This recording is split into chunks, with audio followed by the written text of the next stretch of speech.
તમારા વિસ્તારના તાજા અને સચોટ સમાચાર માટે જોડાયેલા રહો ગુજરાત તુફાન ન્યૂઝ સાથે. વિડીયોને લાઇક કરી શેર કરો અને જીટી ન્યૂઝને સબસ્ક્રાઇબ કરો.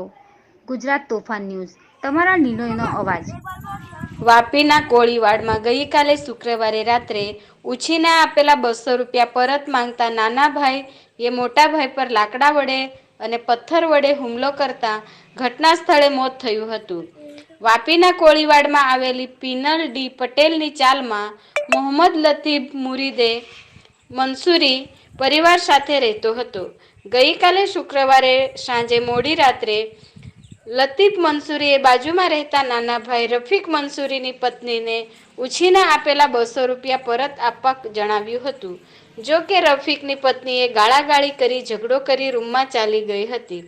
રાત્રે રફીક ઘરે આવ્યો ત્યારે પતિ સાથે વાત કરી હતી. બાદમાં રફીક બાજુમાં રહેતા મોટા ભાઈ લતીફના ઘરે ગયો હતો.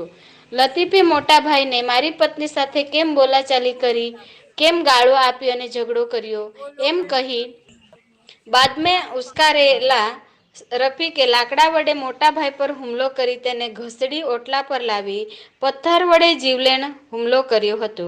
ઘટનાની જાણ થતાં ચાલી માલિક સહિત લોકો દોડી ગયા હતા. જો કે માથાના ભાગે ગંભીર ઈજા થતાં લતીફ અંસારીનું ઘટના સ્થળે જ મોત થયું હતું.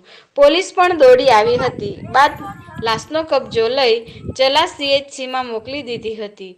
પોલીસે મૃતકની પત્નીની ફરિયાદના આધારે હત્યાનો ગુનો નોંધ્યો હતો. માત્ર 200 રૂપિયાના મુદ્દે મામલો હત્યા સુધી પહોંચી ગયો હતો.